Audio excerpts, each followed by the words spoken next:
United in God's love, sisters in grace, looking to Jesus to lead us this day. We are women of faith. We are woman of faith, united in God's love, sister and grace, looking to Jesus to lead us there. We are woman of faith. We are bound one another. We share faith in God, we're committed to each other. We are sisters in Christ Jesus, desiring to serve, leaning on God's promises, standing on His word. We are women of faith, united in God's love, sisters in grace, looking to Jesus to lead us this day. We are women of faith. We will glorify the King of Kings. We will glorify the Lamb. We will glorify the Lord of Lords, who is the great I am. Hallelujah to the King of Kings. Hallelujah to the Lamb. Hallelujah to the Lord of Lords, who is the great I am. We are women of faith, united in God's love, sisters in grace, looking to Jesus to lead us this day. We are women of faith. We are women of faith. We are women of faith.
Wala nang ibang pagkakataon na gawain ang kalooban ng Diyos kundi ngayon.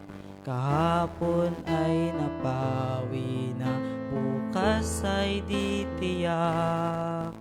sa buhay kong ito. Ang Diyos ang may hawak, nawa'y hindi masayang ang pagkataon, at sa panawagan niya ako ay tumugon. Mayroon mang kahinaan, ngunit ito'y hindi hadlang. Pangyarihan niya'y hindi magkukulang. Hayaan mo, Panginoon, na ako ay umaasa sa biyaya mo't magbibigay lugon. Hindi sa aking sarili ang karangalan, ay sa'yo. Hayaan mo, Panginoon, na ako'y gawin mo.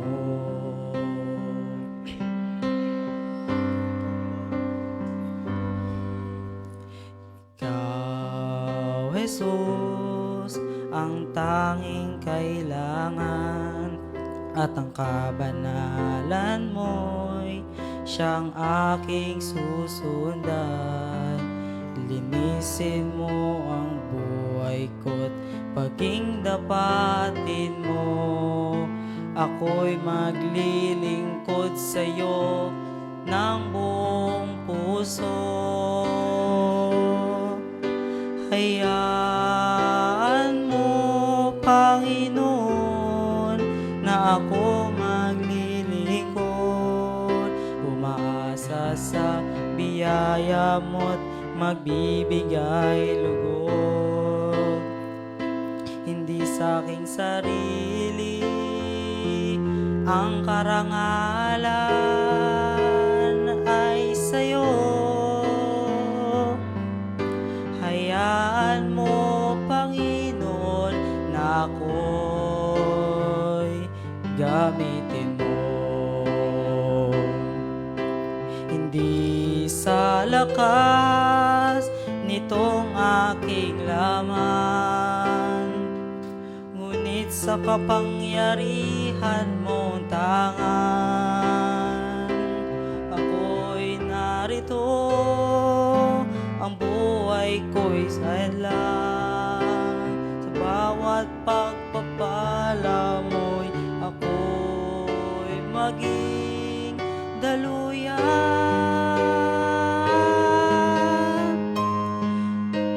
Hayaan mo, Panginoon, na ako'y maglingkod, umaasa sa biyaya mo't maging lungkot. Hindi sa aking sarili ang karangalan, ay sa'yo. Hayaan mo, Panginoon, na ako'y gamitin mo. Hayaan mo, Panginoon, na ako'y gamitin mo.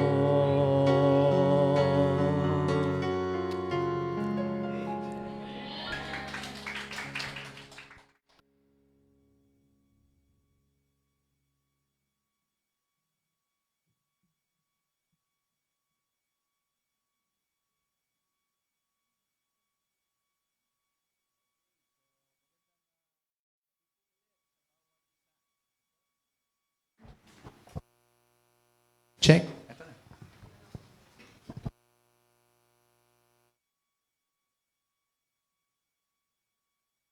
Sound check. Alright, so magandang gabi po ulit sa bawat isa at tayo po ay mag-aaral na ng salita ng Diyos. At salamat po sa mga awitin na napakinggan natin, sa mga nagbigay ng special number. And birthday ho ni Brother Ruden ngayon. Ano ho? Kaya yung kanta niya, sabi niya, hayaan mo, ano ho? Panginoon. At siya po magpapakain mamaya. Sabi niya po, ano ho? Pero hindi po ako naniniwala ron. Kasi nung tinanong ko po kung may handa siya, wala pa daw. So, ibig sabihin, mamaya pa siya maghahanda. Ano po? Ito ay blessing ho sa church natin yung si Brother Roden. Ano ho? At sa totoo lang, sobrang yan po ginagamit ng Panginoon. Minsan nga ayaw na nga pumasok, gusto magtrabaho lang dito. At yun ho, yung mga nakikita niyong mga hindi maayos pa, mga kapatid, kaya medyo hindi ho kayo komportable, may mga nakakalat, kasi nga ho, minamadali namin na matapos, ano po, yung ating project dito po sa church. At yan po, tingin ko naman, itong week na ito, mailalagay na ho lahat yan. Pero gaya ng sinabi ho natin doon sa computation, hindi ho kasali yung pintura doon. At ang totoo po niyan, yung ilaw, kailangan maikabit na ho natin hanggat maaga. Ano ho, malinyahan na po namin. Kasi ho, pag hindi to napinturahan ngayong week, next week tayo magpipintura, sigurado po ako mangangamoy. Ano ho, kaya maganda, hindi maamoy ng mga bisita natin, lalo na ho si pastor, ano ho, si bishop, sensitive ho yun sa mga ganon, sa mga gaa, sa mga... Kaya ako po, ang aking request sana, ipag-pray natin na itong week na ito, gaya ng napagkasundoan naman natin, yung mga commitment natin, maibigay po natin. Ano ho, at bukod po roon, karagdagang panalangin pa. Ano ho, kasi nga yung ating estimate na budget, actually, yung binigay ko kay Preacher Rodel is 5,000. Naubos na po, di pa natatapos. So, may mga nadagdag dahil mali nga po yung amin naging bilang. Akala namin sakto na. So, yung pala may mga nadagdag pa. Ano? Actually, hindi pa kasali yung bandang gilid po roon. Kaya, pag-pray ho ninyo na sana talagang alam nyo ho, gamitin tayo ng Panginoon. Kasi tignan nyo ho ito, no? Kung hindi ho natin to iaayos, wala naman ho ibang mag-aayos ito, kundi ho tayo. Tayo naman ho yung miyembro ng Panginoon. Tama po ba? At kung ito naman po yung magiging maganda, tayo rin naman po ang, kumaga, sa parang ang idea pagpapalain ng Diyos. Pinaganda natin yung bahay ng Panginoon, sigurado ho, gagantihan tayo ng Panginoon. Tama po ba? At kung ito po ay talagang paraan ng Panginoon, ito po ay ensayo pa lang. Alam mo sabing ensayo? Practice pa lang ito. Hinahanda tayo ng Panginoon sa totoong, kumbaga, goal. Ito ho kumbaga parang training pa lang ito. Dahil kung talagang tayo po ay nangangarap na bumili ng lupa, ng lugar, tingin ko po kapiranggot pa lang itong gastos na ito sa gusto nating marating. Ano po? Kaya mga kapatid, kapit lang ho tayo sa Panginoon at talagang iparamdam natin na mahal po natin ang gawain ng Diyos, mahal po natin yung ibinigay na ministry at wala pong ibang gagamitin kundi tayo rin po.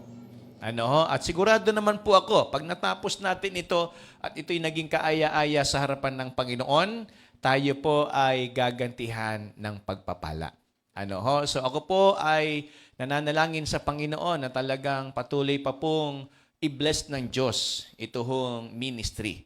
At sana ho talagang kasama ko po kayo sa mga nananalangin at nagnanais na talagang alam nyo ho, pagandahin natin yung gawain ng Panginoon. So kaya again, yung mga commitment po na maganda maibigay po natin this week. At kung po pwede nga ho, wag nang umabot ng linggo. Kasi ho, ang goal talaga namin by Monday, puro pasada na po ng mga practices. Hindi ho sila makapag-practice hanggat nakakalat ho yung mga gamit, tapos hindi kami hindi makakilos, yung mga dapat kumilos, tulad ho ng mga workers din natin, no? Pati ho naaantala lahat. Kaya mga kapatid, sama ho natin sa panalangin, yung atin pong mga kailangang iayos. And syempre, include na sa prayer, yung atin pong celebration. Dapat ito po'y panalangin natin palagi na maging matagumpay. So tayo po mag-aaral ng salita ng Diyos. Thank you kay Nanay Denden, kay Ate Laura sa kanilang inawit. Ang title po Woman of Faith. Tama ba ako? Woman of faith. At bagay ho sa inyong dalawa. Kay Nanay Denden, kay Ate Laura. Kasi ho, yan yung mga nanay natin na tatahi-tahimik lang pero may ginagawa sa Panginoon. Ano ho? At di ko lang kung talagang sila po mag-best friend. Ano? Sa kantang nila kanina dahil parang yung woman of faith nila talagang pag pinakinggan mo, pananampalataya talaga. Ano ho? At maging kay Brother Roden, first time tong nag-special number solo. Tama ba ako? Si Brother Roden, pagbigyan nyo na birthday niya kasi ngayon. Ano ho? Ngayon mismo. Totoo po yun. Ngayon mismo. Kaya mamaya, pakakainin ho natin siya sa labas. Ano ho? Diyan ho. Maglagay tayo ng upuan dyan. At seriously, blessing po itong bata na ito sa amin. Ano? Sa church. At yun nga lang, talagang kahit malungkot na yung sitwasyon, ngiti pa rin ng ngiti. Kasi nga, taga Bacolod. Taga Bacolod, di ba alam naman natin ang Bacolod, parang, City of Smile. Yan. So, sila ay laging mga masasaya. Kahit wala nang kinakain, masaya pa rin.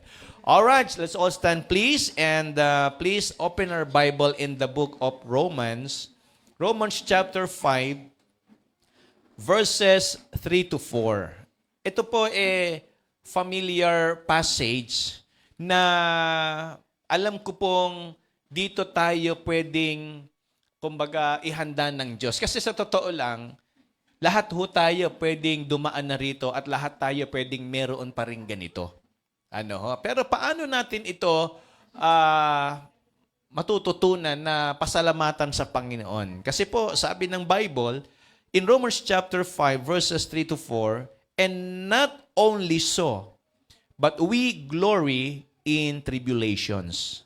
Sabi niya rito, may ginamit na salita si Apostle Paul sa verse number 3, yung salitang tribulation. Ang totoo po niyan, ang katumbas ng salita niyan sa mababaw na salita natin ay hardships and troubles. So, problema, in short. Pero, ang ginamit dito ni Apostle Paul ay yung mas malalim na salita at yung mas may intense talaga. Kasi tribulation ay hindi ito basta problema lang. Talagang matinding problema ito. Kasi sabi niya rito, and not only so, but we glory in tribulations also. Knowing that tribulation worketh patience, and patience experience, and experience hope. Lord, salamat po sa gabing ito na kami ay nandito ngayon para mag-aral ng inyo pong banal na salita. Salamat po, O Diyos, sa karunungan. Salamat po, Panginoon, sapagkat alam po namin na mayroong ka na namang inihandang pagpapala para kami po ay busugin sa amin pong kaluluwa. Kaya, Panginoon, gamitin mo po ang mensaheng ito. Gamitin mo rin po ako, Panginoon, na maging daluyan ng biyaya at pagpapala na nanggagaling sa inyo pong banal na kasulatan. Inyo po kaming katagpuin at tunay po na kami po ay pag natapos sa pag-aaral lang ito ay makita mo po sa amin ang liwanag at kalakasan na nanggagaling sa inyo, Panginoon. Kaya ikaw po ang aming pinagtitiwalaan, pinasasalamatan, pagpalain mo po ang aming gagawing pag-aaral. Ito po ang aming panalangin sa pangalan po ni Kristo Jesus. Amen. Alright, so you may be seated. Well, the title of our message for this evening is Glory in Tribulation. Siya nga pala ho, kaya ho ako nakapolo, yung aking pong suot, nandun po sa kabilang sasakyan. Dala po nila Sister Len, nila Rachel. So, dahil kanina po, inatid ko yung nanay ko sa amin. So, sa pagmamadali, sa dami ng dinala, nakalimutan ko na ilagay doon sa sasakyan. Kaya ngayon po, eto ho. At yung mga preachers kanina, kung bakit ako nag-song lead, pilit namin ho talagang tinatapos yan. Kaya late na rin ho sila nakapag-ready. But anyway, ang mahalaga po nandito tayo ngayong gabi. Ang mahalaga tayo po ay pagpapalain ng salita ng Diyos. Amen?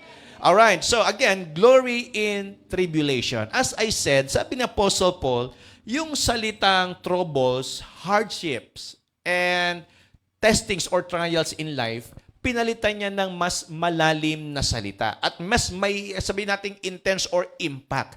Kasi sabi niya rito, yung salitang tribulation daw ay nagpapakita ng continuous trouble. Well, ang totoo naman po talaga, hindi naman mauubos ang problema natin hanggat nandito po tayo sa lupa. Tandaan niyo po palagi, ang mundo bias po yan sa atin. Huwag niyo na hong asahan na ang sanlibutan kakampi natin sa buhay. Huwag na ho nating tignang ganon. At even yung loved ones natin na hindi naman Kristiyano, wag na ho nating wag na natin silang hanapan pa na naiintindihan nila tayo sa atin pong ginagawa. Kasi kung titignan nyo sa church, 3 po ang klase ng mga tao. Kumbaga 3 ho yan Meron tayong tinatawag na natural man. Pag sinabi nating natural man, di ba sabi ng Bible, receiveth not the things of God. Sabihin, pag sinabing natural, yan yung mga tinatawag na unbeliever. Kaya pwede naman may nakakasama tayo sa church, pero hindi pa naman natin sigurado na yan saved na. Kasi yung tunay na ligtas, ang sabi ng Bible, nakikinig at sumusunod sa Panginoon. Tama po ba? Sabi ng Bible, my sheep hear my voice, and I know them, and they follow me. Tama po ba ako, mga kapatid? Pag sa Panginoon na yan, sumusunod yan at nakikinig.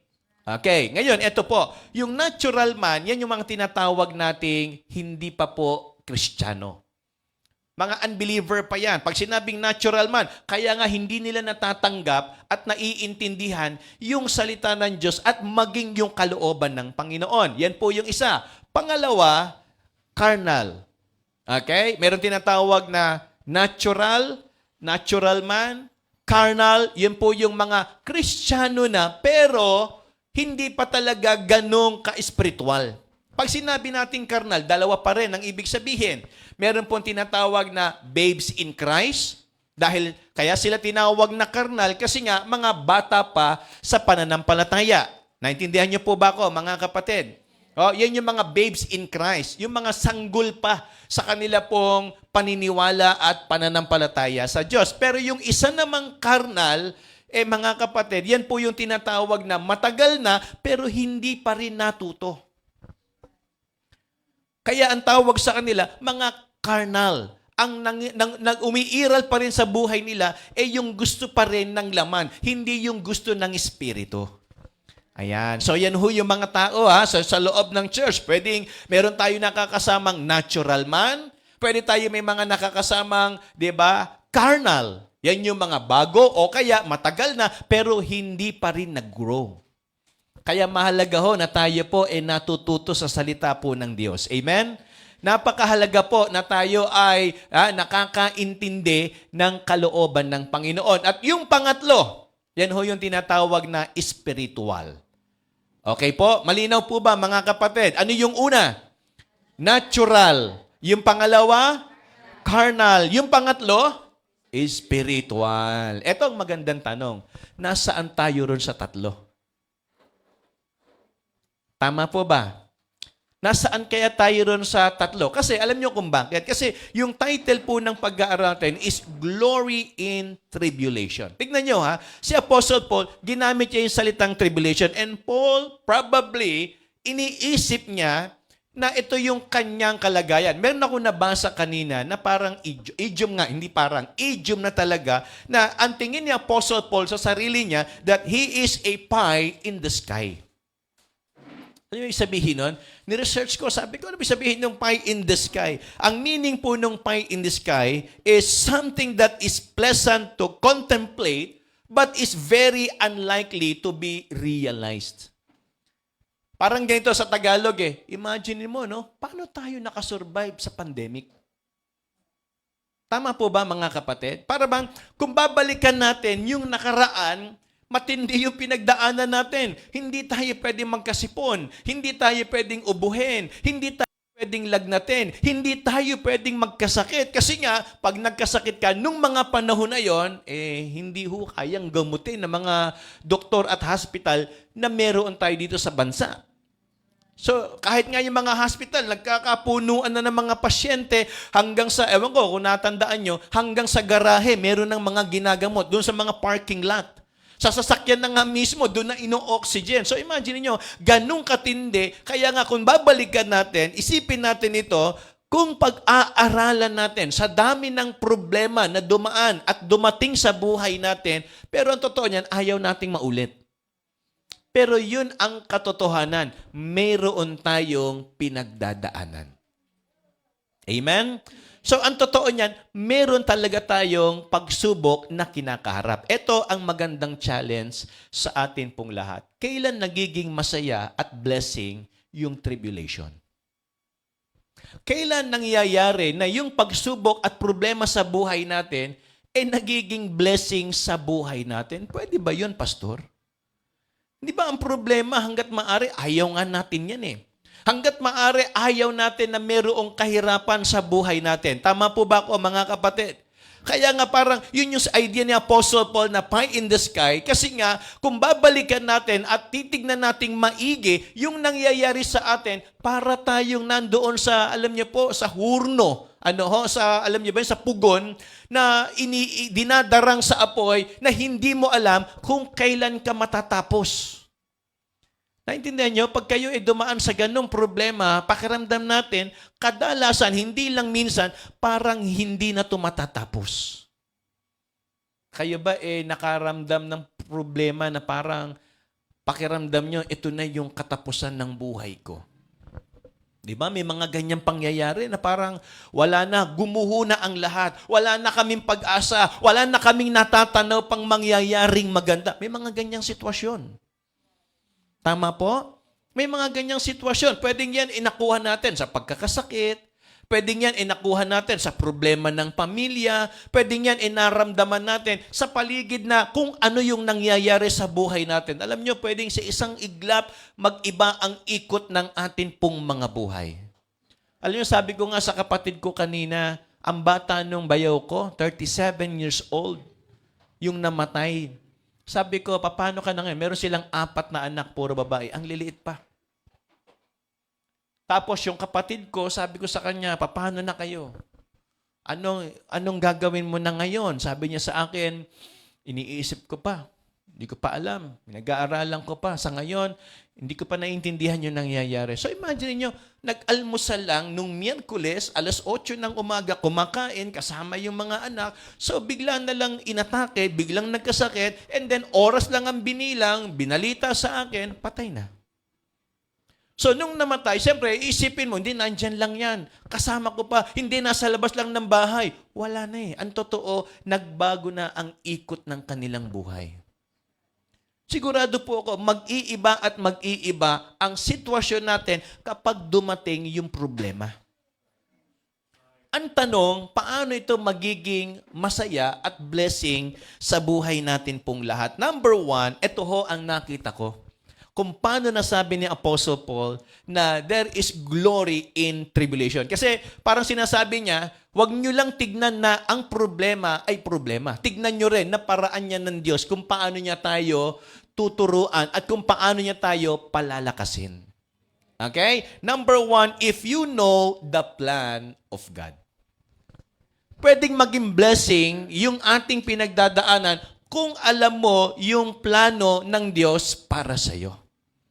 Tama, parang ganito ho kanina, tinitignan ko yung ginagawa ng mga preacher, ng mga boys.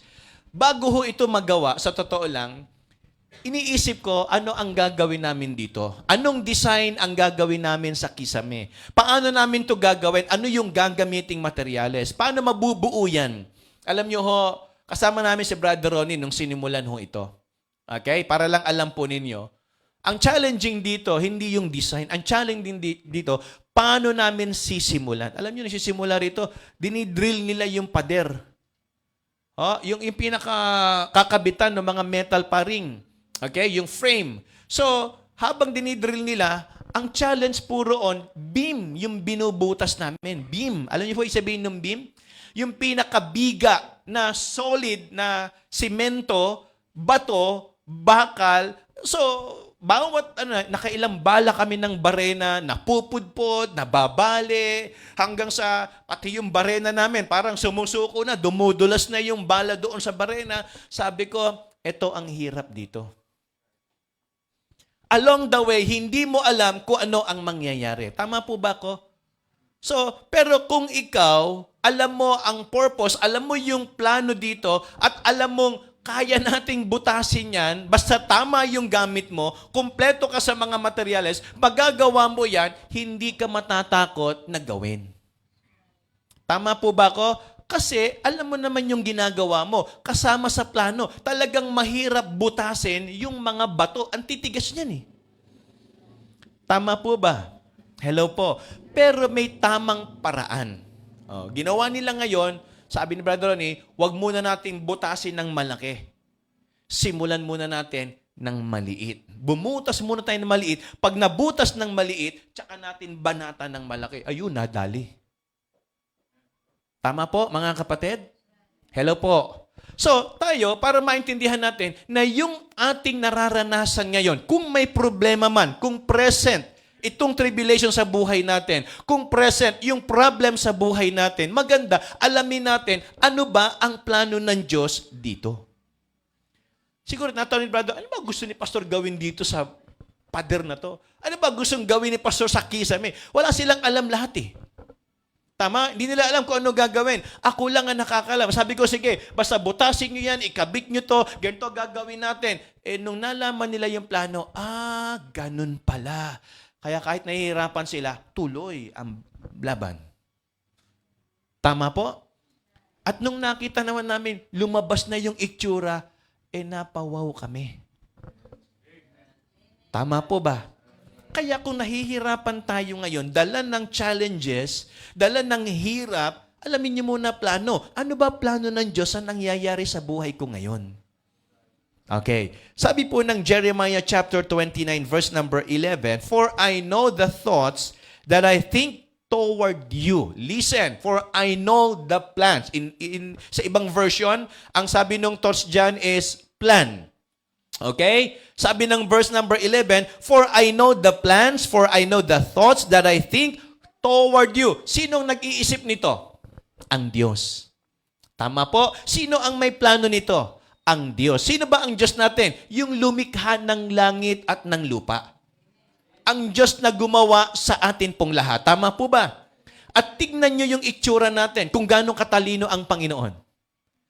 Tignan nyo ho yung paligid natin kung gaano kaganda yung ginawa ng Diyos. Ngayon, kung ang lahat ng yun, naiintindihan natin kung gaano siya kagaling, kung gaano siya katalino, hindi tayo magdududa, hindi tayo matatakot sa nangyayari sa atin. Because anong sabi ng Bible? "For I know the plans and thoughts toward you." Kaya kapag alam mo kung anong plano ng Panginoon sa'yo, hindi ka susuko. Kasi okay lang to, kahit matigas tong baton to, alam ko, alam ni pastor to, alam ng ano namin, mabubutas namin ito, kaya namin ito. Sabi ko, pag hindi pa nabutas ang barena, tumawag na kayo ng bulldozer, tibagin natin yan. Kaya lang, baka magalit si Ninang Flor. Di ba? Natibag yung bahay nila. Pero ano ibig ko sabihin? Laging mayroong paraan sa dapat gawin at gustong gawin. Tama po ba? Kung sumuko kami, walang ganitong kisame. Tama po? At kung susuko rin tayo sa hirap ng buhay natin, walang kayo ngayon dito sa church. Baka hindi rin kayo umatin ngayon. Bakit? Hindi na kinaya yung problema eh. Tama po? Bumigay na eh.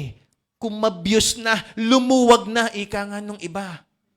Naintindihan niyo ibig ko sabihin? Hindi, kaya marami mga unbelievers, talagang, saan pumupunta? Naghahanap ng lugar para libangin ng sarili. Iinom, di ba? Pupunta sa mga, para alisin yung talagang nararamdaman nilang bigat sa buhay. Pero ang totoo, di naman nawawala eh. Masakit pa nga sa ulo eh. Tama po ba? Hindi lang masakit sa ulo, masakit din sa bulsa. Pag na-realize mo, ang laki pala na nag-aasas ko, ang dami ko na inom ah. Patay, wala akong may pambayad ngayon, wala kaming pambigas. Kasi nga, naubos sa wala. Nakuha niyo ibig sabihin mga kapatid? So, ang sabi ng Panginoon, "For I know the thoughts that I think toward you, saith the Lord, thoughts of peace and not of evil, to give you an expected end." Tandaan nyo, maraming natututo sa pagkakamali kaysa sa nagtatagumpay. Tama po ba, mga kapatid? Kadalasan, marami tayong natututunan sa pagkakamali kaysa sa pagtatagumpay natin. Kung minsan yung pagtatagumpay natin, yun pa nga ang ginagamit ng kaaway para magpalalo tayo. Para makalimutan natin kung sino nagdala sa atin sa tagumpay ng buhay natin ngayon. Tama po ba ako, mga kapatid? Pero lagi natin nare-realize pag nagkakamali tayo.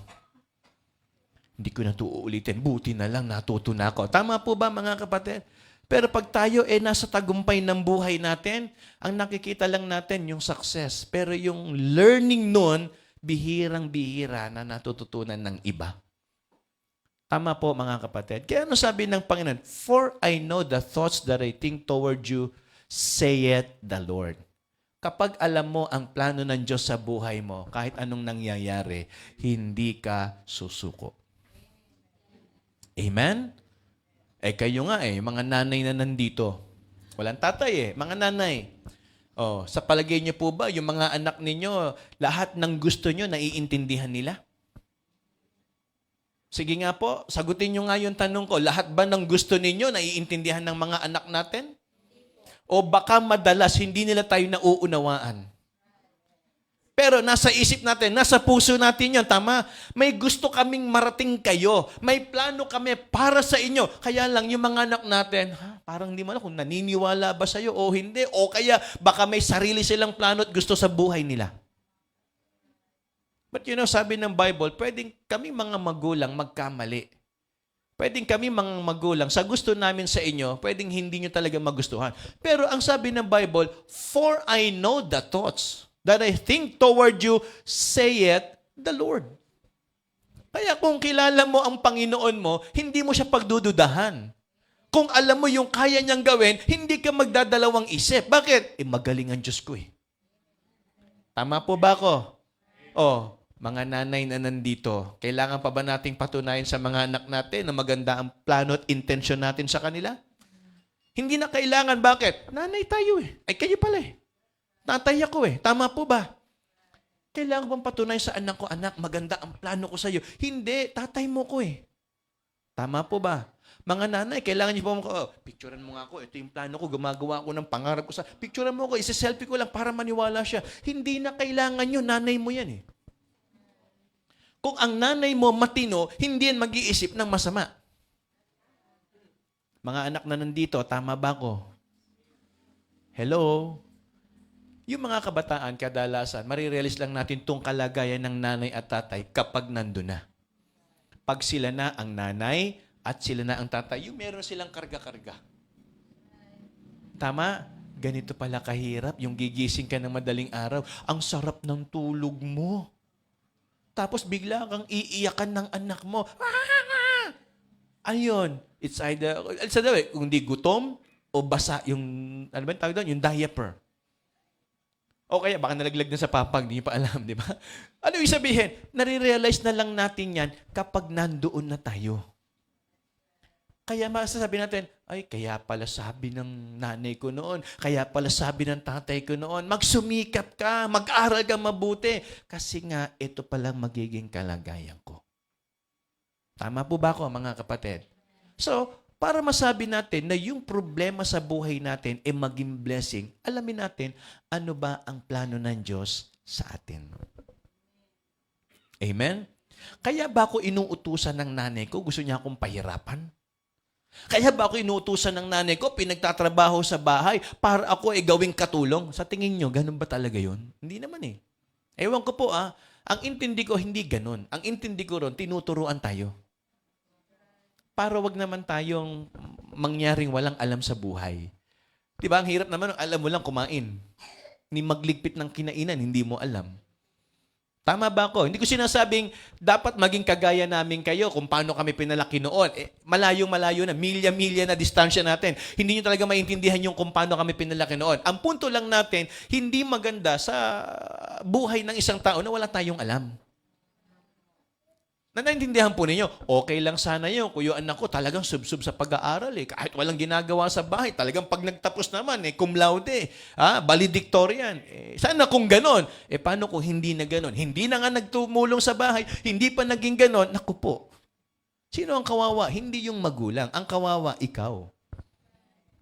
Ano yung alam mo at kaya mong gawin sa buhay?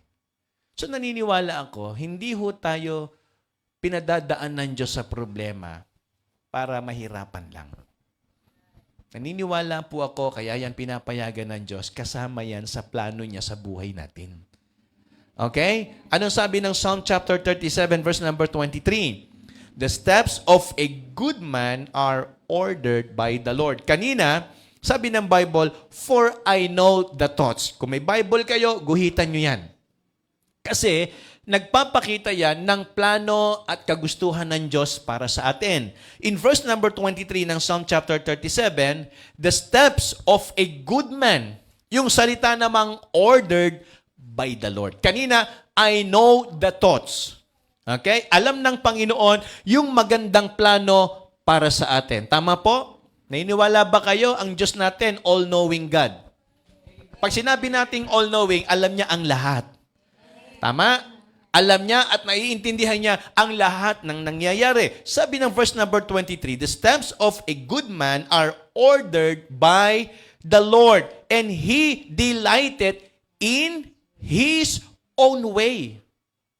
Kaya wag nating makalimutan, mga kapatid, ang Panginoon, yung kanyang plano at disenyong buhay para sa atin, wag ho nating makalimutan, sa plano ng Diyos, siya ang dapat unang masaya.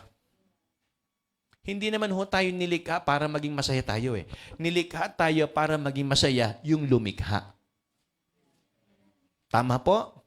Baka nakakalimutan natin yung doktrina ng pagkagawa ng lahat ng Diyos sa lahat ng meron sa mundong ito para magbigay glory sa pangalan ng Panginoon. Kaya kapag nakakakita kayo ng magandang bundok, kapurihan ng Diyos yun. Hindi tao. Tama po?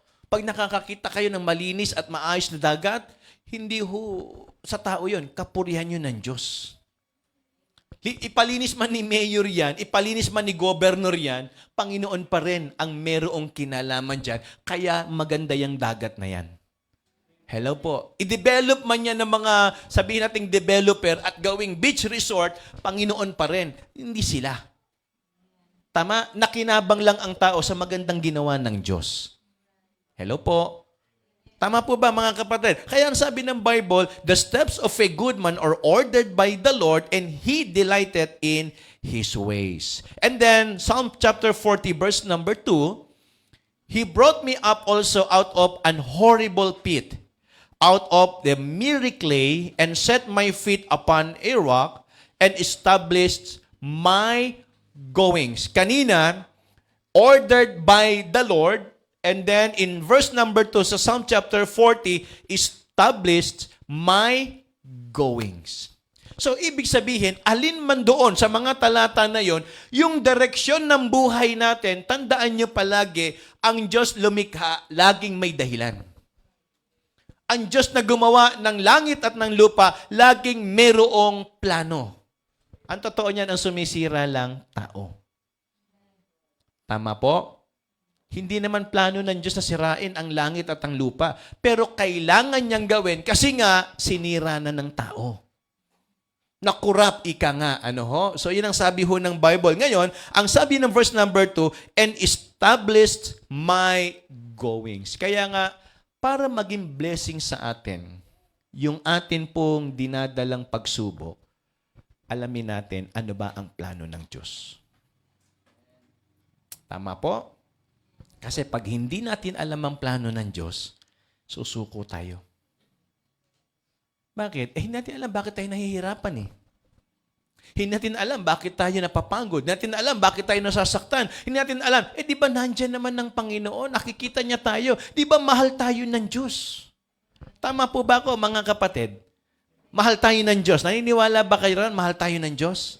Tama po. Pero bakit yung ganong understanding minsan namamali yung theology kasi nga iba yung ating pagkaintindi sa nangyayari sa atin. Totoo na ang Diyos ay nagmamahal sa ating lahat. Totoong ang Diyos ay meron pong pagmamalasakit sa atin. Pero ang tanong, bakit niya nga tayo pinapayagang nahihirapan? Sabi ko nga kanina sa example ko, bakit pinapayagan ng mga nanay ng tatay na yung kanilang anak napapagod sa pag-aaral? Di ba mahal natin mga anak natin? Anak, huwag ka na lang mag-aral. Ayoko nakikitang napapagod ka. Ayoko nakikitang napupuyat ka. Tama. Kasi mahal natin sila. Yun ba ang tamang pagpapahayag ng pagmamahal? Tingin ko hindi po eh. Alam niyo, mas lalo natin mararamdaman yung pagmamahal ng Diyos pag yung panahon na tinuturuan niya tayo at nahihirapan tayo. Tama po?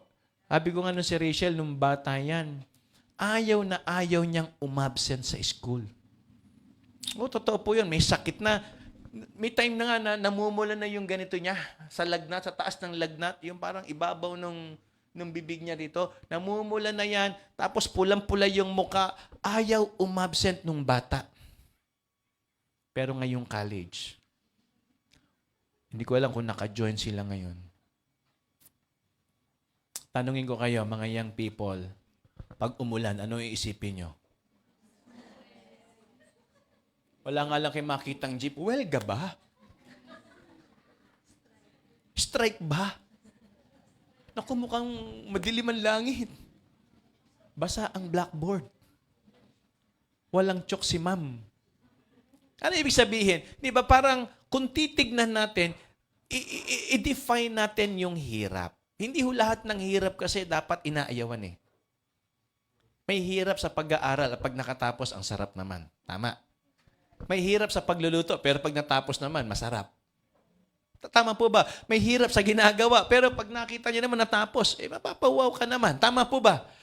May mga hirap na hindi na dapat natin pinagtatalunan na bakit meron ganito. Naniniwala ko, yung mga hirap na pinapayagan ng Diyos sa buhay natin, makakatulong para maabot natin yung gusto ng Panginoon sa buhay natin. Amen? Basta't alamin nyo kung ano ang plano ng Diyos. Tama po. Kami hong mga worker, kanina sabi ko nga, tinawag kami ng Panginoon. Pero bakit di ba pwedeng tawagin na lang niya yung mga gusto niyang masave? Tawagin na lang niya yung mga gusto niyang mag-full-time din. Huwag na kami maghirap pa na hanapin, ayain sila, i-encourage. Pwede namang, kayo ha, kinausap kayo ng Panginoon, kaya kayo nandito ha, di ko na kayo kailangan encourage, dapat alam niyo na yan. Pero bakit kailangan pa namin magtrabaho at magturo? Bakit kailangan pa namin kayong ipag-pray? Bakit kailangan pa namin kayong kamustahin? Bakit kailangan pa namin gawin ito? Kasi nga, dito kami nilagay ng Diyos. Kapag hindi nyo alam yung plano ng Panginoon sa buhay nyo at nahihirapan kayo, ang tendency, susuko kayo. Tama po ba? Madali po bang makisama sa tao? Mahirap. Imagine niyo ho kami, ilan ang pinakikisamahan namin sa church? Ilan yung inuunawa namin na ugali ng mga kapatiran? Pastor, tinawag ka dyan eh. Tama? Kaya kung may hirap kami sa pakikitungo, dapat sa isip namin, normal yon. Tinawag kaming magpastor. Ay, ayoko nang magpastor. Kasi yung ugali ng mga tao. Baka nakakalimutan mo, yan ang plano ng Diyos sa iyo eh. Kung kayo naman po tinawag ng Panginoon na magkaroon ng church na ganito at ako yung pastor ninyo at diyan kayo tinawag, dapat maintindihan nyo, ito ang binigay sa inyong pastor eh. Isang hamak ng mundo at hampas lupa lang. Tanggapin natin, yun ang katotohanan. Naintindihan po ninyo? So, sa madalit salita, bagay na dapat makatulong sa atin, ano po yun? Alamin nyo, plano ng Diyos. Bakit ba kayo member sa GLBC? Bakit hindi sa iba? Bakit dito kayo dinala ng Panginoon? Kasi nga, may plano ang Diyos. Bakit pinakikita sa inyo kulang yung ilaw namin? Bakit pinakikita kulang ng gamit? Kulang ng ganito? Kasi kinakausap ka ng Diyos. Ito yung plano niya. Dito ka. Amen? Mahirap naman. Paano kami? Yun nga ang purpose nun eh. Kaya nga tayo dito dinala ng Diyos. Kaya kahit anong hirap ang pagdaanan natin, alamin nyo ano ba ang plano ng Diyos.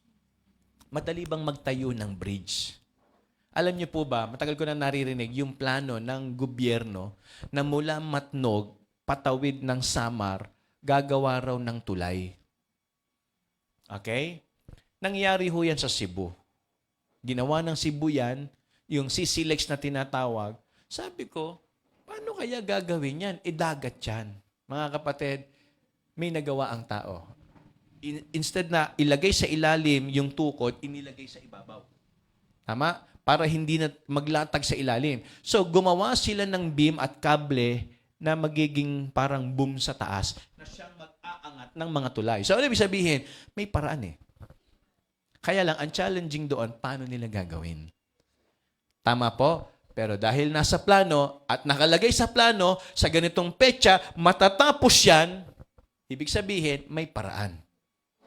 Tama po ba? Kung may pinagdadaanan tayo, naniniwala ko, matatapos yan. Alamin lang natin yung plano. Kailan, Pastor, matatapos ng problema namin? Paano ito matatapos? Ang hirap-hirap nga. Lahat ng hirap may hangganan. Tama? Hindi po pwedeng wala. Hindi pwedeng pinanganak ka hanggang ngayon. Puro hirap. Hindi. Kasi may plano ang Diyos. Dadaan ka dyan, pagkatapos niyan, ito ang mangyayari. Tama po ba? Pag-aralan niyo ang buhay ng tao, hindi pwedeng puro bata lang tayo. Tatanda at tatanda tayo. Tama? At mag-iiba ang ating obligasyon at responsibilidad sa buhay. Tama po ba? Sabi nila, nagsimula kang bata, tatanda kang bata. Paano raw yung nangyari yun? Di ba? Minsan, pag nasalita yung mga bata, di maintindihan. Nung tumanda, ganun din, di rin maintindihan. Tama? Yung mga bata, nakakalimot. Nung tumanda, nakakalimot din. Di ba yung mga bata, anong sabi ko sa'yo? Kaya di ba yung mga nanay, paulit-ulit papaalala, nakalimutan. Di ba? May mga anak nakakalimutan yung baunan. Excited umuwi. Nakalimutan yung bag. Tama? Naiwan sa school, naiwan sa tricycle. Kasi mga bata, nung tumanda, kamusta po?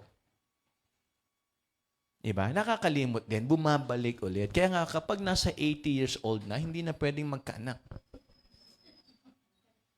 Kahit pwede pa. Alam niyo bakit? Baka makalimutan ko sa nilapag yung anak eh. Baka naiwan sa palengke. Tama ba ako? So, ibig sabihin mga kapatid, kung alam nyo ang plano ng Diyos, titignan nyo yung pagsubok sa buhay nyo, blessing. Kasi sabi na Apostle po, sa context ng kanyang talata, sabi niya, there is glory in tribulation. Tama ba ako, mga kapatid? Tribulation ng ginamit, ha? Pero sabi niya, merong glory yan. Hindi lahat ng hirap, puro pagtutuwid sa atin. May glory na may tribulation na masasabi nating nag-aangat sa buhay natin. At nagpapatunay ng kakayanan natin. And second, not only if you know the plan of God, number two, if you know the power of God. Ibig sabihin, pag alam mo ang kayang gawin ng Diyos sa buhay mo, hindi ka rin matatakot. Tignan nyo ha, sabi ni Apostle Paul kay Timothy in 2 Timothy chapter 1 verse number 12, for the which cause I also suffer these things. Ang sabi niya dyan, ha, hindi po kakaunti. Ang context niyan, marami siyang pinagdaanan. At hindi maubos-ubos yung kanyang pagsubok sa buhay. Alam nyo, hanggang sa siya lumabo na ang mata. Alam nyo ba yon? Lumabo ang mata ni Apostle Paul. Nagkaroon po siya ng thorn in the flesh.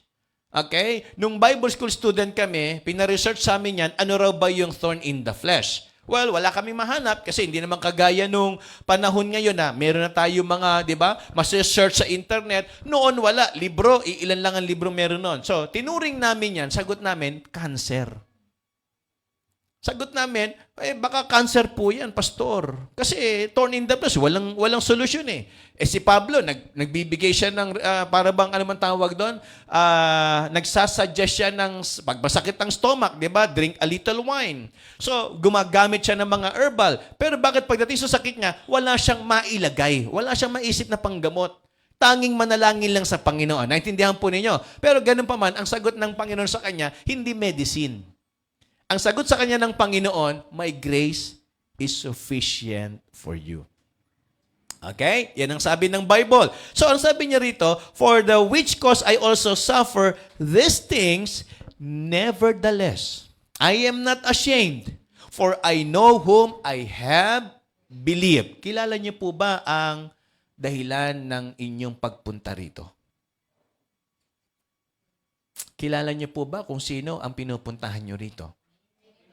Kapag ang pinupuntahan niyo rito ang Panginoon, kahit anong mangyayari, hindi kayo papipigil. Tama po ba? Because like what Apostle Paul said, "For I know whom I have believed and am persuaded that He is able." Do you believe na ang Diyos natin ay able? Naniniwala po ba kayo na kaya niya tayong ingatan? Naniniwala po ba kayo na kaya niya tayong tugunan sa ating mga pangangailangan? Naniniwala po ba kayo ron? Naniniwala po ba kayo na ang Diyos natin matalino? Tama po ba? Naniniwala ba kayo na ang Diyos natin naiintindihan niya lahat ng nangyayari sa buhay natin? Tama po ba? Naniniwala po ba kayo na nakikita tayo ng Diyos? Amen. Ngayon, sabi ni Apostle Paul, I am persuaded that He is able to keep that which I have committed unto Him. Once na kinamit mo ang sarili mo sa Panginoon at naniniwala ka sa Kanyang kakayanan, hindi ka magdadalawang isip. Hindi ka magdududa. At hindi ka manlalamig. Amen? Bakit? Because I know whom I have believed. Kaya kung minsan, ewan ko po sabi ko nga sa mga ilang leaders natin, di naman lahat, sa mga ilan, ang susi ng pagiging nananatili sa ministry, sa ginagawa natin, hindi dahil magaling tayo sa ginagawa natin. Kasi kung ang issue ng galing, marami mas magaling sa akin. Marami mas magaling mag-computer. Marami mas magaling mag-camera. Marami mas magaling tumugtog ng keyboard, ng gitara, ng flute. Marami mas magaling kumanta sa atin na miyembro ng choir. Pero hindi tayo tatagal sa ministry kapag ang ating pundasyon ay galing at kakayanan. Ang dapat pundasyon natin sa ginagawa natin ay dahil kilala natin yung pinaglilingkuran natin. Ano man ang mangyari, maniwala po kayo. Kahit merong bully, kahit merong persecution, kahit merong mga tao na hinahamak tayo, na wala tayong galing ng kagaya sa kanila at ang tingin nila, pipitsugin tayo, hindi ka titigil. You know why? Kasi nagtitiwala ka sa pinaglilingkuran mo. Amen po ba? Hello po. Naniniwala ba kayo may mas magaling pa sa atin? Tama? Naniniwala po ba kayo na may magaling pa sa atin? Totoo po yun. Hindi ho tayo ang pinakamagaling. Hindi ho tayo ang the best dito sa mundo. Maraming magagaling sa mundo. Kaya tayo nandito kasi nakita ng Diyos, marunong tayong kumilala at magtiwala sa Kanya. Amen? Kaya dapat alamin natin, ano ba ang kapangyarihan ng Diyos? Ano ba yung kaya niyang gawin? Kaya kahit may problema, tuloy kasi alam mo kung sino ang dahilan ng ginagawa mo. Amen? Tanungin natin yung mga construction worker na hindi Kristiyano. Madali bang mag-construction? Hindi. Di ba? Yung mga tinatawag nating, di ba? Yung mga sumusuot sa imburnal, yung mga nagkakabit na mga kable ng kuryente. Di ba natatakot yan? Baka makuryente yan. Yung sumusuot sa mga, yung lumalagay sa mga alanganin, yung mga talagang trabahong halos buwis buhay. Pag pumunta kayo sa Makati, tataas ng building, sino naglilinis ng bintana nun? Tama po ba? Naintindihan sinasabi ko? Paano yung mga salamin doon? Paano pinupunasan yun? Alam mo, bilog na basahan lang ba yan? Gaganon lang yan doon? Buwis buhay yun. Naintindihan po ninyo? Pero kinakaya nila. Tama? Kasi nagtitiwala sila sa mga harness na ginagamit nila. Alam ba yun? Yung parang bumababa na kable na gano'n, tapos nakaano sa katawan, tapos kaya nila nagagawa kasi nagtitiwala sila na hindi ako ilalaglag nitong ginagamit kong, di ba? Kumbaga, tali. Kapatid, hindi ka rin bibitaw kung kilala mo yung pinaglilingkuran mo na alam mong hindi ka rin bibitawan. Tama po? Kasi may Panginoon tayo na may kakayanan ng higit sa lahat. Kaya sabi na Apostle Paul, "For I know whom I have believed, and I'm persuaded that he is able to keep that which I have committed unto him against that day. Pag dumating yung sinasabing against that day na yan, yung panahon ng problema, yung panahon ng sabihin nating pagsubok, hindi ako matitinag kasi kilala ko Panginoon ko. Hindi ako pababayaan niya. Amen? 1 Peter chapter 4, verse number 19. Wherefore let them that suffer according to the will of God commit the keeping of their souls to Him in well-doing as unto a faithful Creator. Kanina sabi ng Bible, I know whom I have believed and He is what? Able. Amen? Ang sabi naman ngayon ni Apostle Peter, ano raw? Faithful Creator. Tama? Anong ibig sabihin nun? Able siya at tapat pa. Kasi kahit naman able, kung hindi naman tapat, hindi natin napapakinabangan yung galing niya. Tama po ba? Hello po, naintindihan niyo po yung sinasabi ko, mga kapatid. Kahit gaano siya kagaling, kahit gaano siya kayaman, kahit gaano siya kaganda, kung hindi naman faithful at baliwala tayo sa Kanya, natin may enjoy yung kapangyarihan ng Diyos. Tama? Salamat na lang, hindi lang siya magaling. Hindi lang siya able, kundi faithful pa siya. Amen? So, yan ho yung pangalawang bagay. So, yung tribulation, pwedeng magbigay sa atin ng blessing if you know the plan of God. Second, if you know the power of God. And last but not the least, if you know what is pleasing to God. Yung nangyayari ho sa inyo, sa amin, sa atin, naisip niyo ba na parang alam niyo yung paulit-ulit? Tama po? Meron ba kayo naalalang problema na paulit-ulit?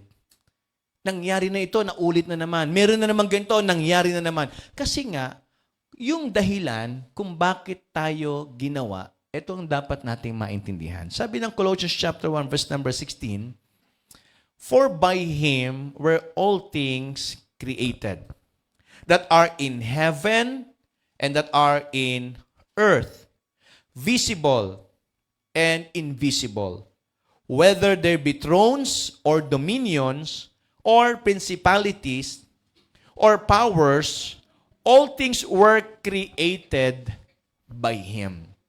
Malinaw po ba sa atin na kaya meron ng lahat ng ito dahil may gumawa? Tama po ba? Okay, alamin natin, bakit merong puno? Napag-aralan niya sa science. Tama ba ako? Paano siya nabubuhay? Imagine niyo na lang yun, sa mga kabundukan at kagubatan, paano dumadami ang puno? Paano dumadami ang tanim? Naisip niyo ba yun? Paano? Paano dumadami yung mga tanim na puno, yung mga nahalaman doon? Paano dumadami yun? Meron ba kayo seed sa buto? Paano nga po kumakalat yun? Diba, kung titignan nyo, hindi naman inuutusan ng Panginoon, pero dahil ang Diyos natin, Diyos na matalino na gumawa ng lahat, sa maniwala kahit hindi, ang nagpaparami ng mga halaman, tanim sa kagubatan at kabundukan, yung mga nilalang din ng Diyos. Di ba? Ewan ko, no? Pag nakakita kayo ng ibon, dumadapo sa isang puno na may bunga, tutukain. Anong dahilan? Anong purpose ng ibon? Bakit niya tinutuka yung bunga? Para magtanim? Hindi. Para kumain. Pero habang kumakain siya, may nalalaglag. Tama ba ko? Hello po. Naintindihan siya na sabi ko, bago pa tayo buuin, bago pa tayo ipanganak, bago pa tayo gawin ng Diyos, alam na ng Diyos kung paano niya dinisenyo ang mundo. Tama po ba? Yung mga bulaklak, paano dumadami? Bubuyog. Ibon, paro-paro. Kumukuha ng pagkain, may nalalaglag. Tama? Hello? So, lahat ng meron sa mundo, ayon sa disenyo ng Panginoon. Yung mga namatay na hayop, napunta sa lupa, anong ginawa? Naging pataba. Tama ba ko? Dumi ng hayop, tapo na sana, pero sa mundo, may pakinabang. Tama po ba ako? Nagkakaintindihan po ba tayo? So, ibig sabihin, lahat ng ginawa ng Diyos maayos. Kaya lang, lahat ng ginawa niya, hindi para sa hayop, sa puno, sa tubig, sa lupa, sa hangin, o kung kanino pa man, at hindi rin para sa tao. Lahat ng ginawa niya, anong sabi nung talata? Were created by Him and for whom? For Him. Always don't forget na ang buhay natin dapat maging pleasing in His sight. Kung para sa Diyos, mas magiging masaya siya na naglilingkod ng meron tayong problema, huwag nating ayawan yung problema. Maglingkod pa rin tayo kahit may problema. Kasi yun nga ang pleasing. Tama po ba? Okay. Sino sa inyo nakakita na ng kawayan? Kawayan. Bamboo. Tama ba ako? Bamboo? Okay. Sa amin, ang tawag kaya may kawayan. Taga doon po kami. Kaya may kawayan kasi marami talagang kawayan. Talagang taniman siya. Talagang ang daming kawayan. Doon kumukuha talaga. Ang daming gumagawa doon. Mga kubo, sawali, kung ano. Kasi nga, maraming kawayan. Kaya nga, may kawayan. Iba lang ho yung may pako. Kasi puro pako naman doon. Hindi, iba ho yung pako. Yung pako doon, PACO yun. Di ba? Ano yung sabihin mga, siguro maraming pako rin yun. Okay? So, mga kapatid, sa may kawayan, makikita mo, yung mga kawayan, habang tumataas, tumatayog, mas lalong gumaganda tignan. Pero sa palagay ninyo, hindi ba siya nahihirapan sa tayog ng kanyang inaabot? Nakuha niyo sabihin, ano ginagawa niya? Pilit niyang kinakapit yung kanyang ugat sa lupa para wag siyang tumumba. Kasi nga, doon siya pleasing. Ay, ang ganda ng kawayan mo hanggang dito. Ano magagawa nun? Hanggang dito lang kawayan mo. Tama. Pag ang kawayan, tumayog yan, naiisip na kahangad ng mga nakakaintindi sa kawayan, kaya ng papag. Kaya makagawa ng kubo. Pwedeng gawing poste. Pwede. Di ba tama? Naintindihan yung sabihin? Kaya kailangan niyan tumayog kasi doon siya mapapakinabangan. Kaya kahit nahihirapan siya, kailangan mong tumaas. Mga kapatid, kahit nahihirapan tayo, kailangan nating tumuloy. Kasi yun ang pleasing sa Panginoon. Tama? Hindi ho tayo pinapayagan ng Diyos na magkaroon ng problema para sumuko. Sabi ni Apostle Paul, Lord, 3 beses ako nanalangin sa iyo. Pagalingin mo ako. Ano sabi ng Panginoon sa kanya? Hindi ka gagaling. Pero bibigyan kita ng biyaya. Bakit? Diyan mo ko lalong maluluwalhati. Tama. Ang mahalaga naman dito, hindi yung gusto mo. Ang mahalaga rito, ano ba yung pleasing sa Diyos? Hindi ako pwede. Meron bang nakita na yung gumawa at yung ginawa, nag-away? Sino bumili sa electric pan? Sumasagot pa electric pan sa inyo. Sabi, bakit itong electric pan na ito? Sabi ko, yung nag-imbento niya, naiintindihan niya yung ginawa niya. At yung inimbento, walang karapatang magreklamo kung saan siya ilagay. Tama po ba? May electric pan na ipinapatong sa lamesa. May electric pan na ipinapatong sa bangko. May electric pan na isinasabit. May electric pan na kahit hindi siya ceiling pan, kahit hindi wall pan, ginagawang wall pan kung minsan. Tama ba? Kasi nga, gusto ko pakialam nyo, doon ko inilagay yung desk pan ko, ginawa kong wall pan. Ano, intindihan? Meron namang stand pan, ginawang ceiling pan, ginawang wall pan. Tinanggal yung paa, ikinabi. So, wala tayong kontra doon. Kung sino nakaisip nun, kanya yon, walang basagan ng trip. Kumbaga, wala tayong pwede magreklamo. Gusto ng Panginoon maglingkod ka kahit may sakit ka. Gusto ng Panginoon, maglingkod ka kahit meron kang dinadalang problema sa pamilya. Tama. Ang gusto ng Panginoon, mag-serve ka kahit meron kang financial difficulties. Hindi naman kasi dahilan yung wala akong pera, hirap kami, walang makain, may sakit. Sino ba wala niyan? Lahat naman tayo meron. Sino ba ang walang dinadala sa buhay? Tama po, mga kapatid? Ngayon, dapat alam mo kung ano yung pleasing sa Diyos. Kung pleasing sa Panginoon yung ganitong buhay na nagpapatuloy despite of difficulties and hardships, then go on. Tama? Be not weary in well-doing. For in due season, we shall reap. If we faint not. Amen? wag lang tayong tumigil. Kasi nga, may takdang araw ng pagtutuos. Ayan. Sa Tagalog, ibig sabihin ng pagtutuos, may takdang araw ng pagbibigay ng reward. Kaya naniniwala ako, may araw na inihanda para sa atin ng Panginoon na aalalahanin at babalikan ng lahat ng inyong sinakripisyo. Amen? Yun ang pinakamasarap.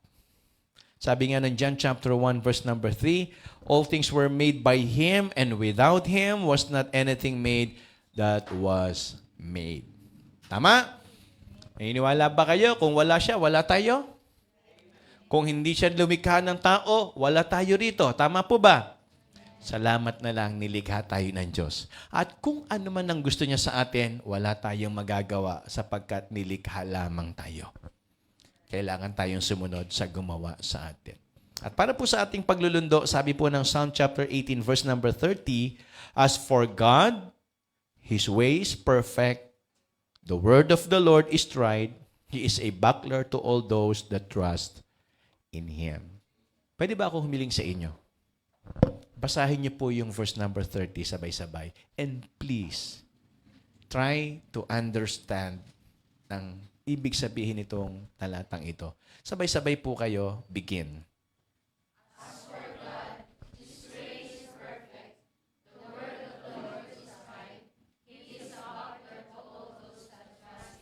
So, pray Lord, salamat po sa aming naging pag-aaral.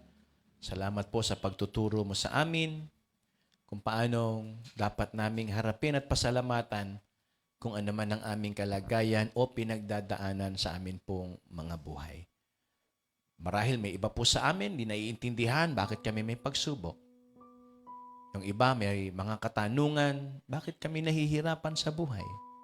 Kinakapos, walang makain, merong iniindang karamdaman, may problem sa family, merong kakapusan. Alam mo lahat ng pinagdadaanan namin, Panginoon. Kaya salamat po sapagkat itong gabing ito ay gabi na kung saan gusto mo pong ipamukha sa amin na mas malaki ka sa problema namin. Mas may kakayanan ka kesa sa lahat ng pwede naming gawin. Kaya Panginoon, ngayong gabi, gusto po naming magpasya na sa kabila ng mga napagdadaanan namin, huwag kaming tumigil. Huwag kaming magpadala sa emosyon. Huwag kaming magpadikta sa pakiramdam na parang kung minsan nagsasabi, pagod ka na, nasasaktan ka, tumigil ka na. Kundi mas lalo kaming magpatuloy dahil sa ngayon alam na namin na meron ka palang magandang plano at disenyo para sa aming mga buhay. Sa pangalan ni Jesus, habang tayo pong lahat ay nakayuko, nakapikit, as we continue to meditate the message of God,